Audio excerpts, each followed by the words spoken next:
Good afternoon, everybody, and welcome back to the Beit Midrash. Glad y'all are here. Good to be back. I missed y'all last week. Hope y'all had a good class. Um, before I know we're trying to do one parsha at a time now. I got the memo, but wanted to just see if there was any lingering questions or things that came up last week that you're like, you know what, we should ask the rabbi when he's back next week, and then go from there. Anything that came up last week you want to cover before we move forward? But he's good. I think the substitute last week was wonderful. We hadn't seriously, there was a question where I said, that's a question for Ask the Rabbi. But my senior moment, I have no idea. I didn't write down what it was. It was such a good question. Even I couldn't answer it, and you knew that. So out of kavod and honor to me, you didn't want to humiliate me by asking it. So you just No, I didn't write it down, but I told the persons, whoever it was. So if they didn't ask you, I guess my answer of Ask the Rabbi was a very good answer. Excellent. So in that case, if y'all are good on last week on Parshat Mishpatim, let's move on to Parshat Truma and Rabbi Sacks's commentary for this week. So any thoughts, comments, questions, anywhere y'all wanted to jump in? What were y'all's reactions to this? Well, I agree with what he said on that one. This one was a little easier to see where he was going. Right. I know from my standpoint, when I'm riding down the road and I see a building I designed, I get excited about it and feel a little ownership of it, even though it's not mine. So I understand how that is. Yeah, well, we've always Laura, said you're muted, just so you know, so we didn't hear you. But go ahead, Suzanne, while she's on. Just you get out of something what you put into it,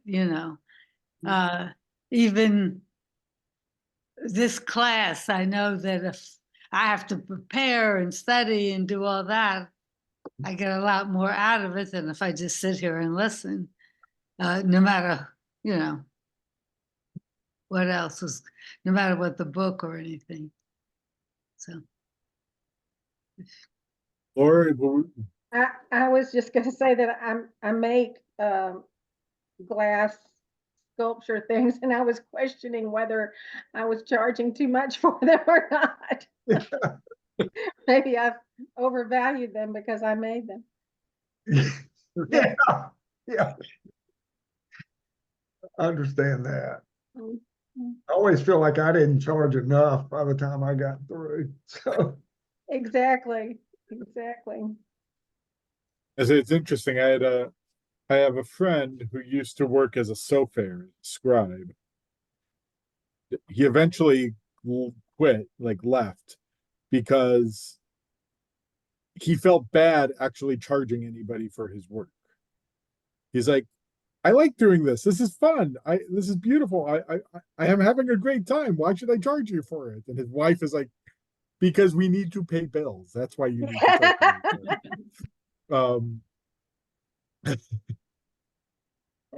I need to justify the whole room devoted to it. So this is an interesting, I was trying to think, because literally the only furniture I can put together is IKEA furniture. I'm not the handiest person, and even then it's a little iffy if I can put it together. And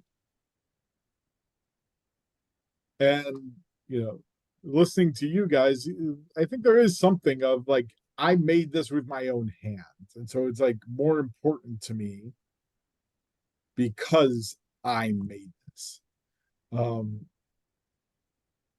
Which makes me wonder if professional carpenters and furniture makers used to feel the same way. If they made 50 dressers, did they feel the same way about each of them? They're worth more because I made, or is it because I made it, or is it more of I made 50 of them, it's fine. I was just gonna add this, it sort of works sometimes on a negative plane as well. I had an experience for several years. I made wine, and I really went at this pretty hard. I had labels made, wines on Brookwood when we lived on Brookwood Road, and I imported my juice from California, and I had special yeast, and I adjusted my acids, and I made a lot of wine, and it was all terrible. It was the worst wine. It was nothing palatable and this was years of effort. So it was nothing to be proud of, even though I did it myself. Nobody helped me. I It guess had a nice label. it had a nice label. It looked pretty. I had nice bottles and corks and all that stuff. As long as you didn't drink it. This is one of the great things about being a rabbi is I always learn new things about it.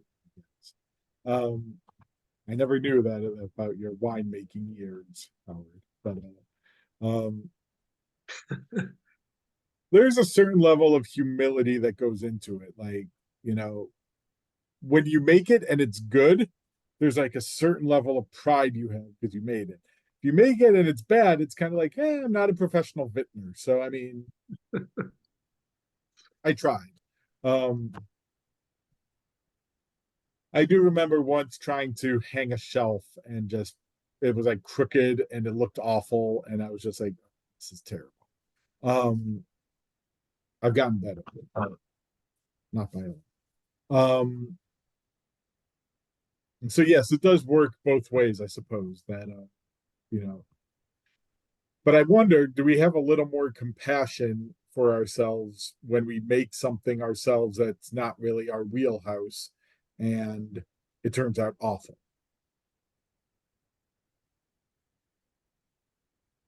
I'm not a vintner. I don't know how to make wine. So, it turned out terrible. Stinks that I put all this time and effort into it, but not my thing. Yeah. And are we a little more compassionate about it than if Rashi were to have made a bad bottle of wine, I suspect he would be a little more upset because that was his. I think it certainly gives us more appreciation for a good bottle of wine. Or even a something. mediocre bottle of wine. Yeah, I went through making a cabinet for a sink that I got, and I redid the sink, and it turned out great, and I couldn't find a bottom to match the size, so I made one myself. And all the mistakes that I had to keep correcting, the first thing I did after measuring so carefully, my legs were not even, and all that. And I'm playing a game with a 5-year-old together on our phones, and it's a cook and serve game where you're basically employees in a restaurant. And I have much more getting old and my words just don't come, appreciation for like waitressing and getting food out on time, because this game is like extremely stressful. I hate it. Customers get mad and leave,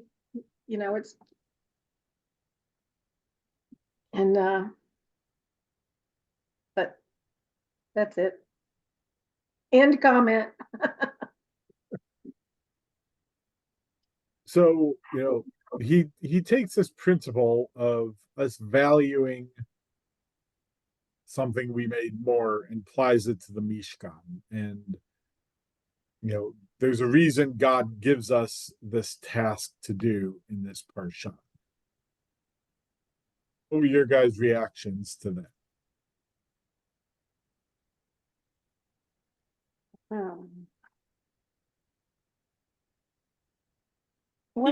I'm not sure what you're asking. Well, he talked about how that was the first time that God had asked us to do something for him. Right. Yeah, and I thought that was a really beautiful idea, the way he expressed that. I like that. I did too. I like the idea that Sacks is saying, look, God's been doing everything for the people so far. But the way it was presented here emphasized doing it for God. And I remember thinking it was so cool. I won't say how many years ago, 39 plus years ago, when I knew this as a kid, that's not what I remembered. I remembered that God asked them to build a sanctuary for them so he could be with the people. So I had to get out at time and look it up and everything, because I guess there are ways to, just Google the expression, but I was afraid I wouldn't get it so that it wasn't close enough. And in fact, it says, it's Exodus 25, verse 8, and let them make me a sanctuary so that I can be with them.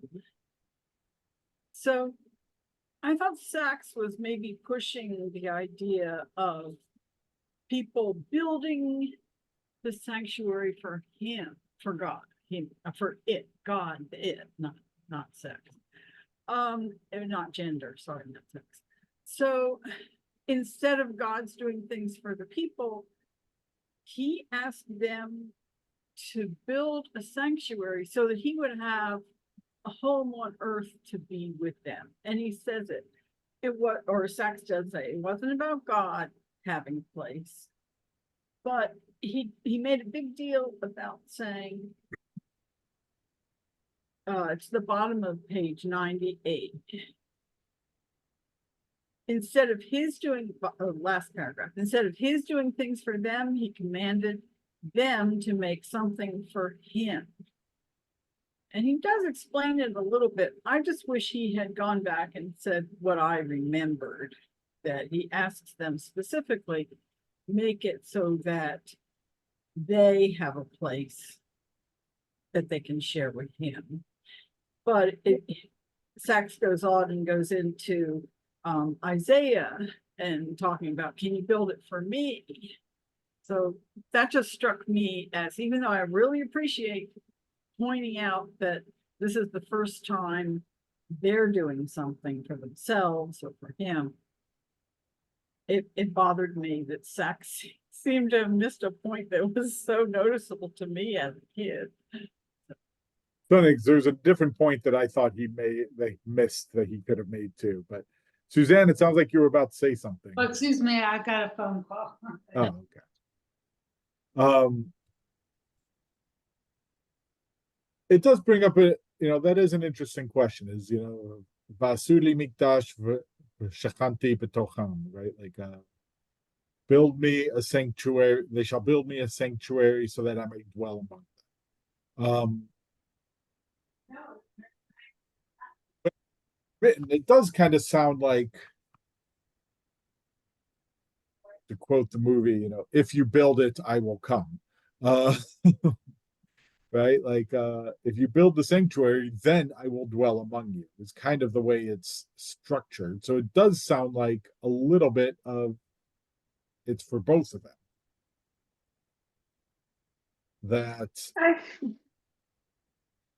That God will dwell among us if we become a part of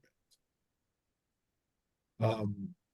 My thought on that was that he thought that we really needed the physical manifestation, because at that point we didn't have enough faith to believe or to act without this physical space.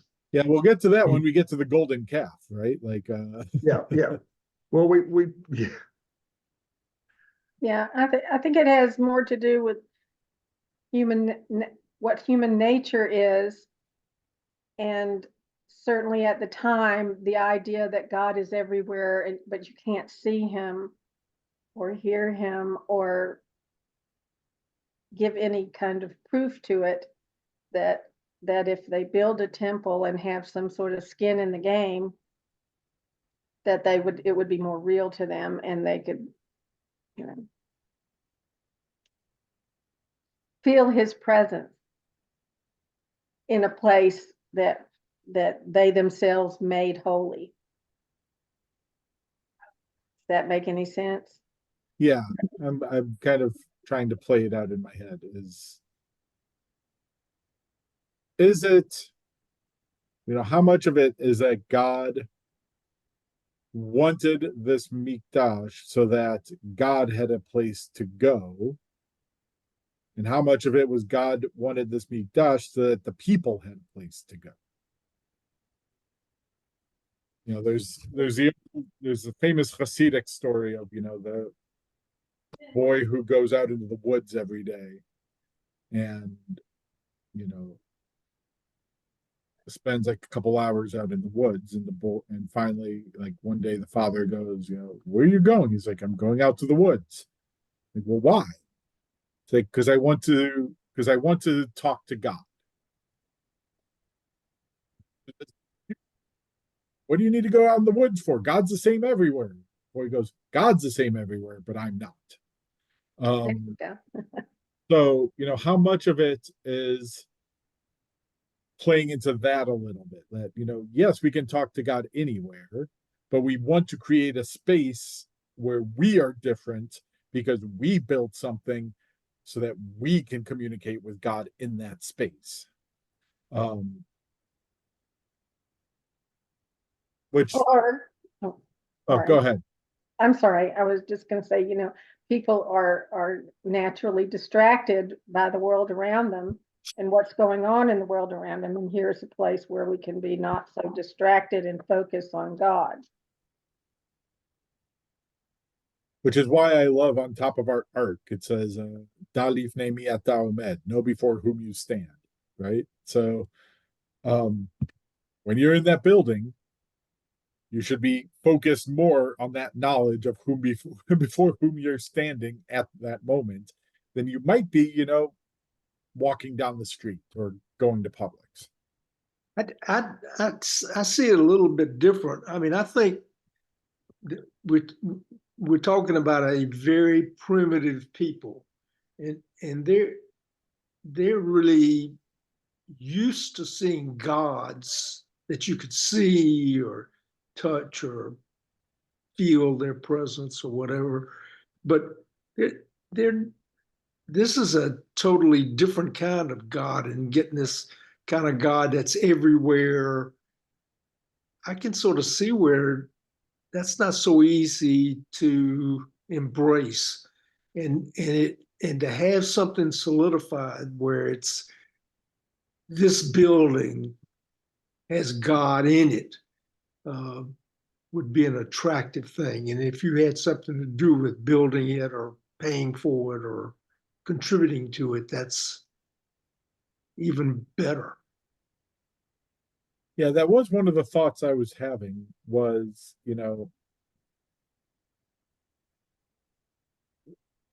say, like, younger, my generation and younger is not really big into institutionalized religion generally.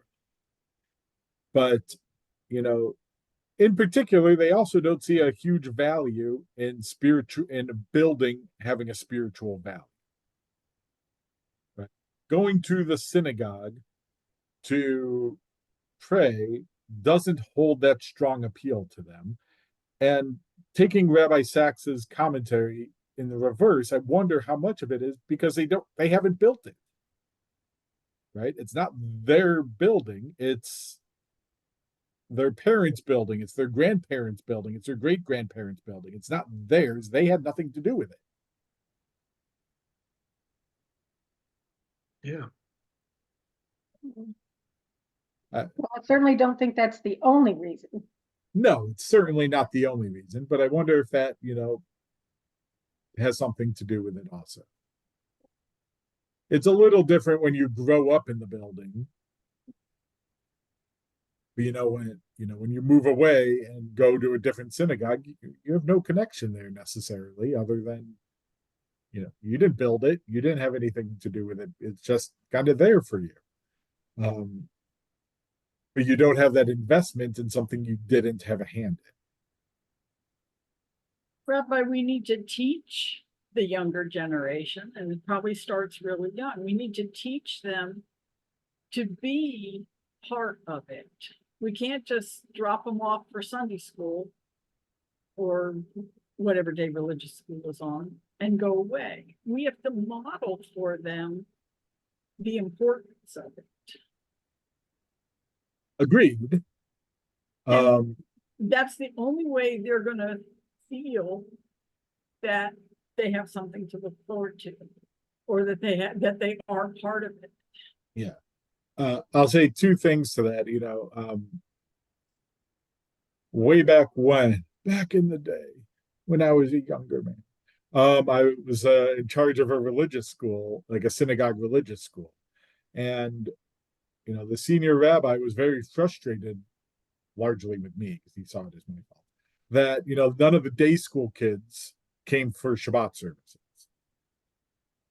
And, I talked to some of the day school families. I said, we'd love for you to come. We have this great kids program. We have this great kids service. We have this. And they're like, and the response was, our kids are Jewish through every day of the week. They don't need to do it on the weekends.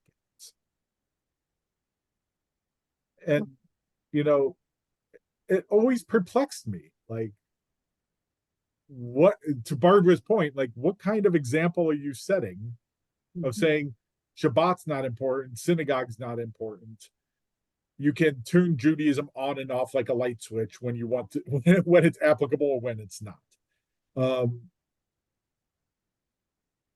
But I think the other point there, to what Barbara was saying, is maybe going to what Rabbi Sacks says at the end, on bottom of page 100.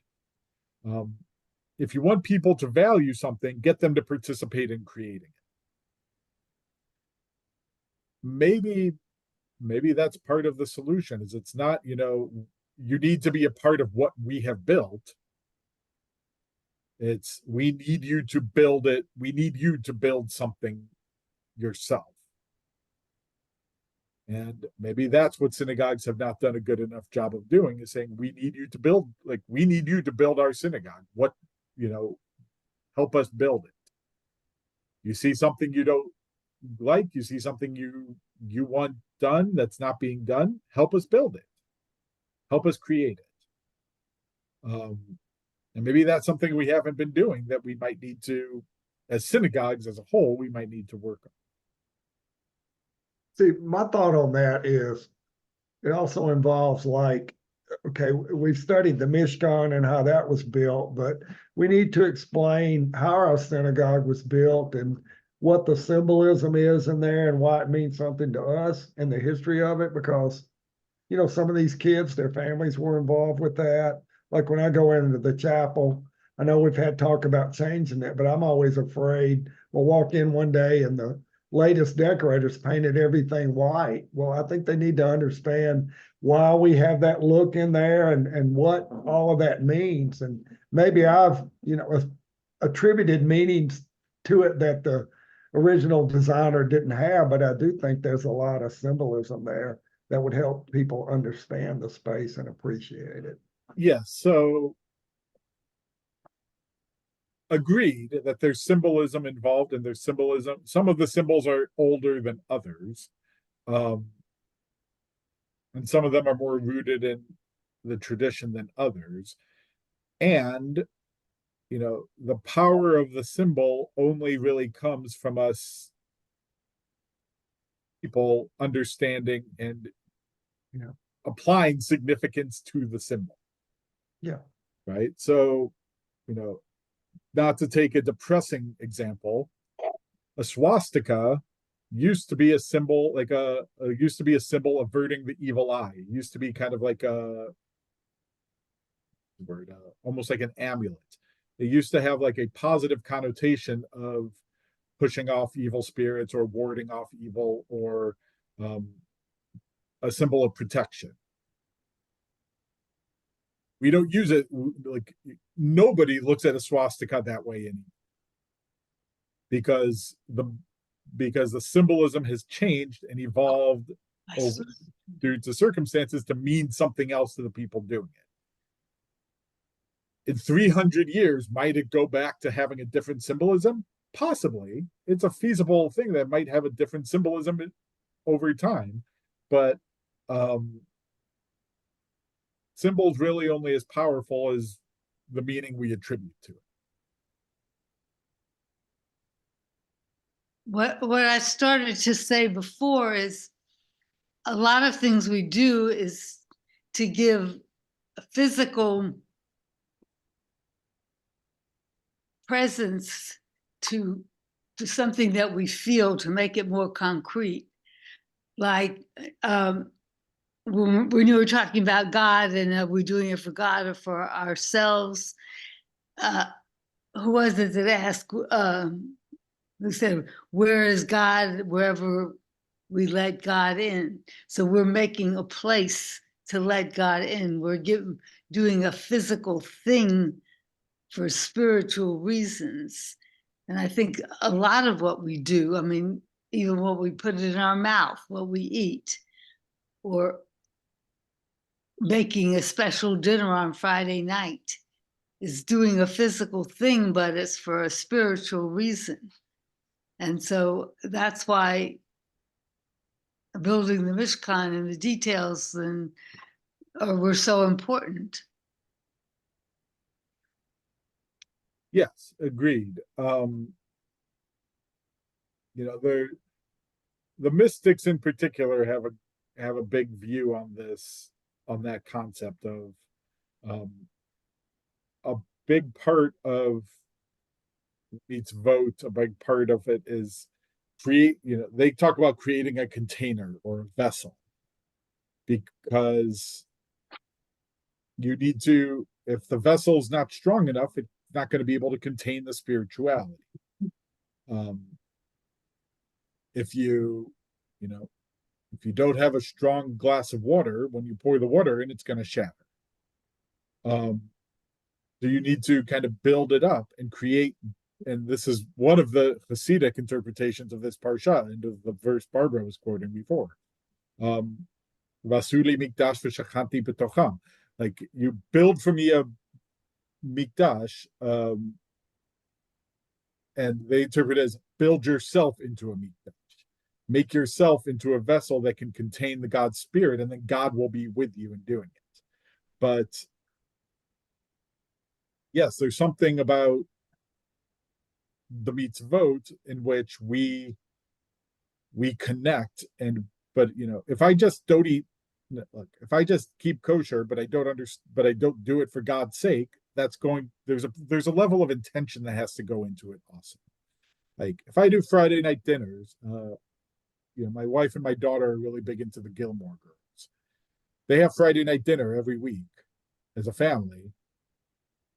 It's like a big part of the show, but it's not Shabbat dinner. It's just family dinner, which is great.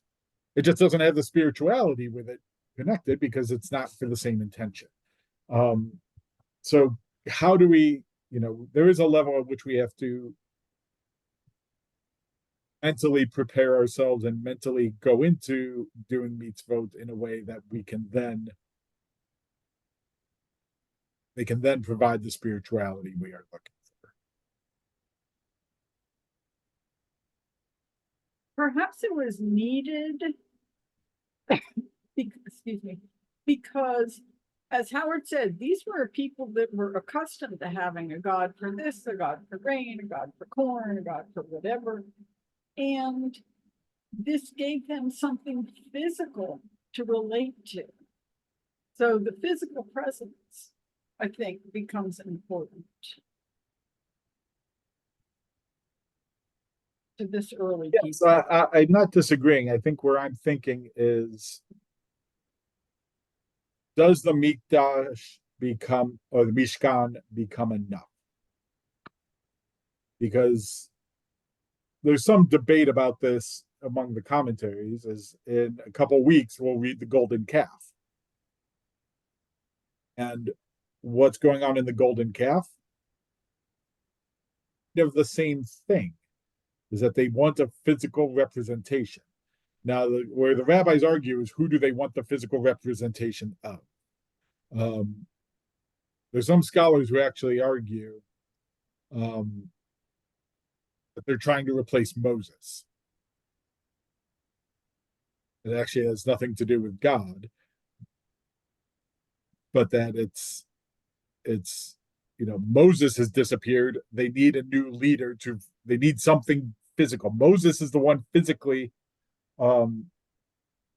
becoming the conduit for God for them. But when Moses is gone for so long, they need a new conduit. We'll get there when we get there. But we got a couple weeks. It'll be fine. But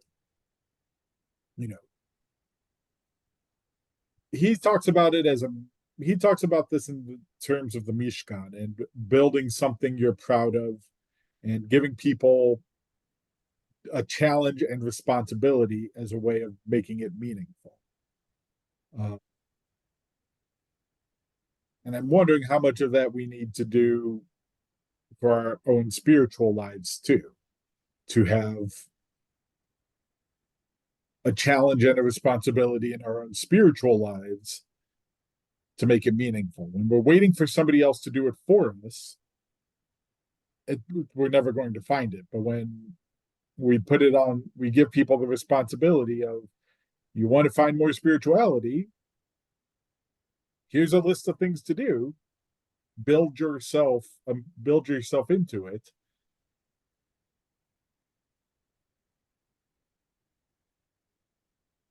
Is that more what we need to be doing? He applies it to Shabbat also, but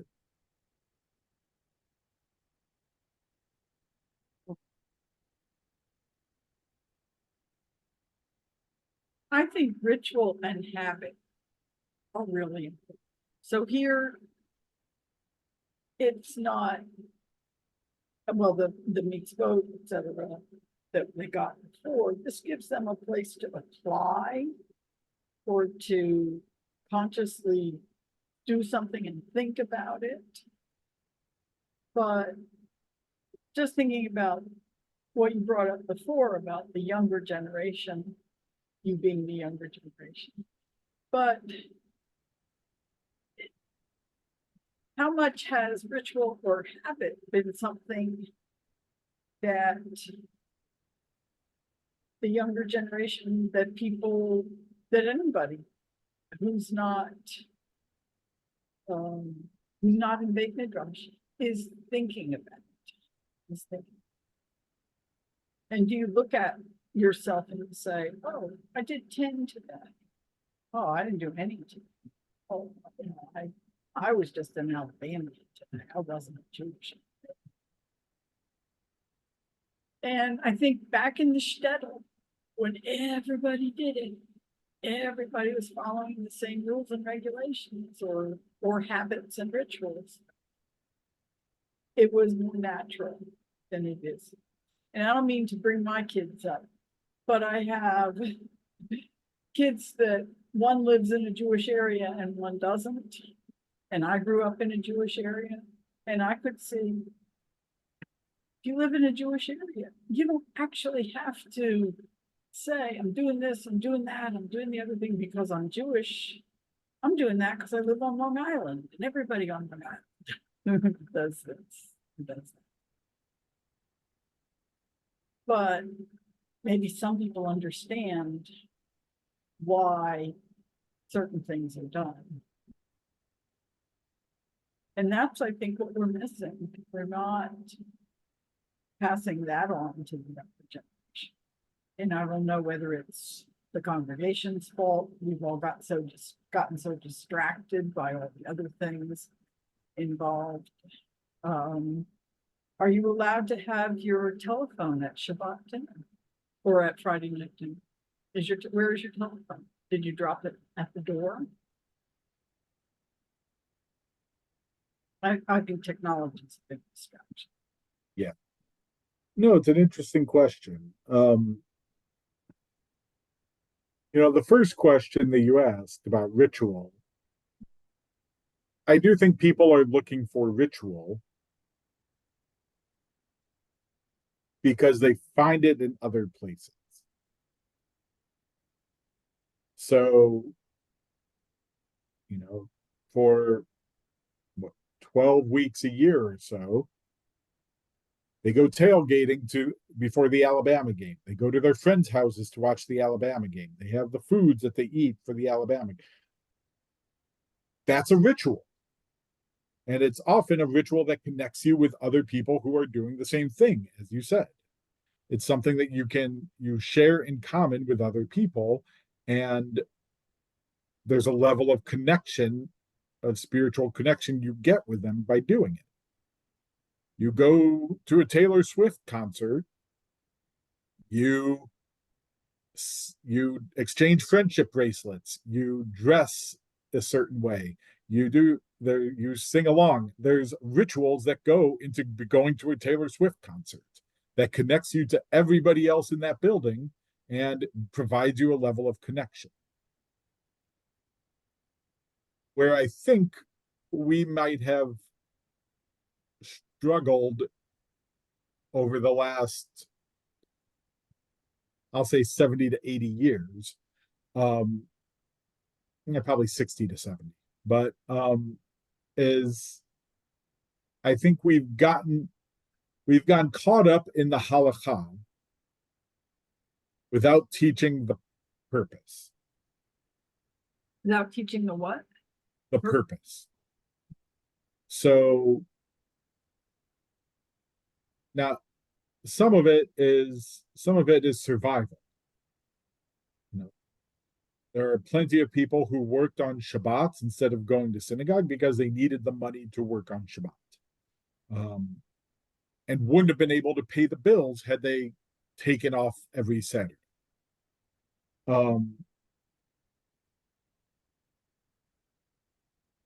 But that has an impression on the children also of, well, Shabbat's not that important because you have to work. You have to work. You have to go play basketball. You have to go play basketball. You have to go play football, soccer, dance. You go do it because what's the difference? But so some of it I get is survival, but some of it's also a feeling of this doesn't actually mean it. This doesn't actually apply to me. There's no meaning to it. We do it because we've always done it. Well, that's not a good reason to keep doing things. And especially my generation and younger is not big on like tradition for the sake of tradition. There's definitely a move of, if I'm going to do it, it has to be meaningful. Great. Why is this meaningful? And we haven't really done a good job, I think, of building community connection with other people and saying, you do this because everybody else is doing it, or all the other Jews are doing it, so you do it with them. Or there's a purpose and a meaning behind doing it, and that you get something out of doing it. We've taught them this is how you do it, this is what you do. We haven't told them why.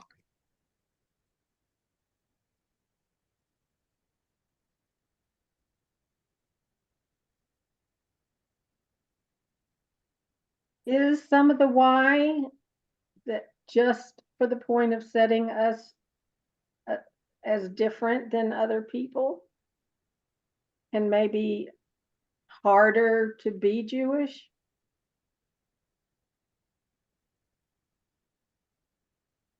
So that we're not taking a lot of people away from what they grew up with, making the other religions not like us. So what I'll say is there is definitely in the Torah some aversion to being like everybody else. And there are definitely places where it says, don't be like everybody else. don't be like the Canaanites who are in the land. You're different from them. Being said, your question is very much, and I mean this in just a historical way, very much a Reform Judaism question. Because that was exactly what the Reform Jews said in Germany in the mid 19th centuries. They said, if they want us to be citizens, if they're going to let us to be citizens, we have to find ways to actually show them that we're willing to be more German. And More some what? of these things, that's more German. That's where Reform Judaism started. So all these things that are separating us, we need to take those down so that we can show them that we're really German just like them.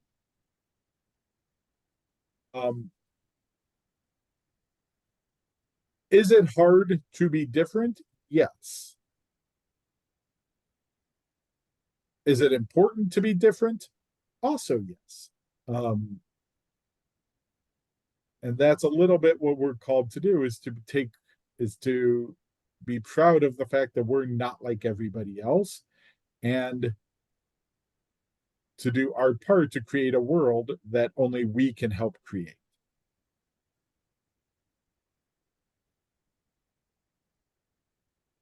Oh.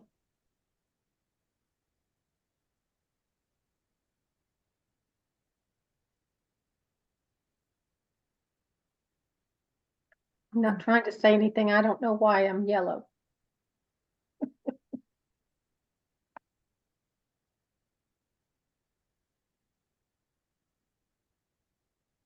I had an experience of, I was in an airplane. I don't remember too much of the detail, but I ended up sitting next to a French woman. And I had heard that, there was a lot of anti-Semitism in France. So I asked her why. And her answer was that the Jews so much kept to themselves and were basically not interested in becoming part of, the greater society of France, that they just wanted to be separate. And my point to her was, well, wouldn't you feel that way too if everywhere you went people persecuted you? Wouldn't you think maybe it's better to stay with your own group? And I could tell that never occurred to her. So Yeah, there's a little bit of a circular logic there. Yes, part of the reason the Jews were shtetalized, I don't know if that's actually a verb, but it is now, was because they weren't allowed to live amongst everybody else. So they had to live with each other. And then people went in and said, why, oh, the Jews, the Jews don't like us because they only live amongst each other, and so they don't want to be a part of society. Well, they weren't allowed to be a part of society for most of the last 1,000 years. I remembered, I was teaching my intro class about the bubonic plague. What was it, 13th century, right? Where they all thought the Jews were responsible for it, because the Jews were not getting sick at the same rates as everybody else. Why were Jews not getting sick at the same rates as everybody else? they had all those traditions with food. No, They because weren't they weren't around allowed to live everybody. with everybody else, so they didn't have as much contact with everybody else. They weren't allowed to live and do business with the non-Jews, so they kind of were more isolated, or what's the word we kept using during COVID?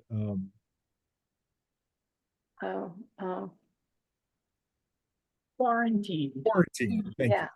They were more quarantined because they weren't allowed in the larger society. So they didn't get sick as frequently because they didn't have as much contact with those who were sick. So then because they didn't have contact with, because they weren't getting sick, they were then blamed for it, and blamed as being responsible. That's the kind of logic that has gone on for most of the last 1,000-1,500 years. Which is why a lot of Jews don't want to live in a larger society. I think for those of us that do, we have to, it can feel like a little bit of a tightrope sometimes. It can feel like, we're trying to balance our living a fully Jewish life and living a fully, for our sake, American life. Or French, or German, or British, or wherever.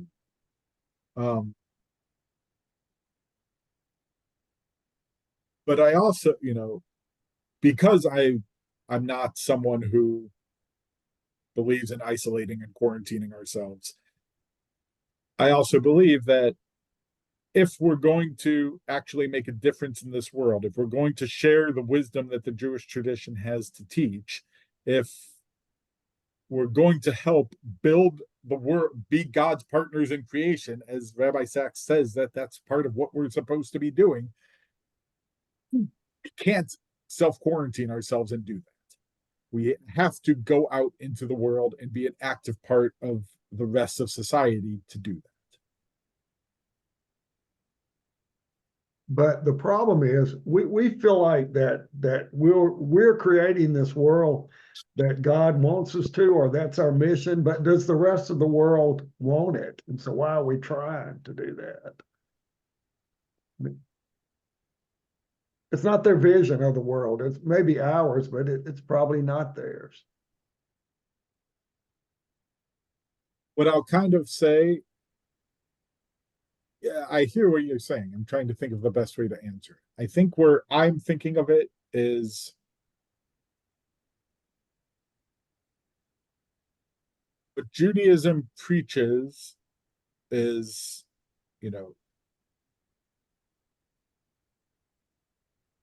all of us working together, serving one God together. Maybe not always agreeing all the time, because Jews hardly ever agree on anything. It was an old joke I was reading, what's a Jew? A Jew is someone who believes in no more than one God. Can't even entirely agree on that. But I do think we bring something to the table and wisdom to build a better world that other people can learn from. And frankly, there's probably things that other religions and groups bring to the table that we can learn from.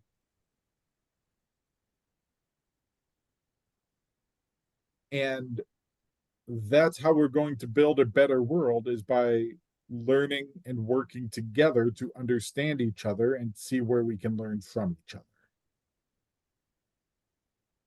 And, in the end, the ideal world might not be exactly as how the rabbis teach it, but it might be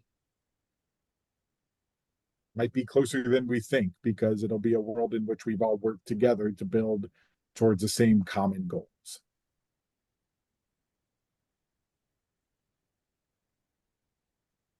And I'm not sure we're there.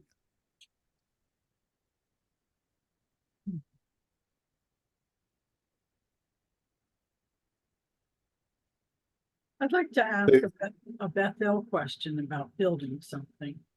Okay. And something that we've built recently is the changing the social hall into the kids zone. Has it worked? Is there an official Bethel position on whether it's working to have made that change to make it more fun for younger generation for certain events that are held there?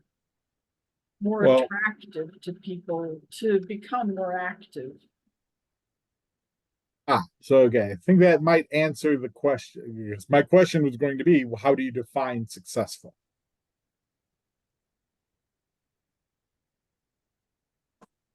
From what I have heard, yes.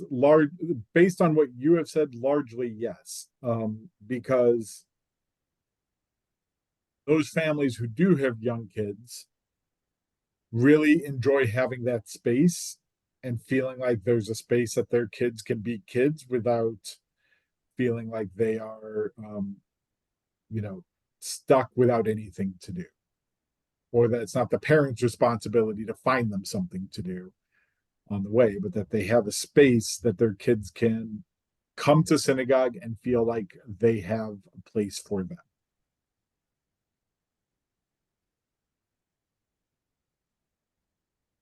And I know we see those families at lunch, and we see families. Some of them are new to Birmingham, but sometimes you're seeing a family where the father or the mother wasn't that involved, and now they're happily there with their kids. So, I mean, I don't know anything official about it. That's not, taking attendance or anything. But I'm thinking that that goal of making a place for your kids to be comfortable, easily to be comfortable, is the right thing. And I think that the kids that we saw in services when my kids were that age, we saw kids, pretty much the same kids all the time. They were comfortable because they had the habit of being there. And they knew, oh, I can leave and go to the bathroom and not get in trouble for it. And I know where I'm going, everything. Or I can come back and sit, as my kids always did, sit down and read my book, because they were there, but it was a place where they felt at home. So it seemed to me that the Kids Zone was doing that. And that's why you build the Mishkan, so that these people have a place to feel at home, and God can seep in through the cracks. Yes. The one thing I will say, because I've had a couple of these conversations recently, is part of the question is, how do we also get them to feel like they're part of the larger congregation and not their own separate group? And how do we not how do we make sure that they are not, segregated into the young family group only, but that they are incorporated and feel comfortable with the rest of the congregation also?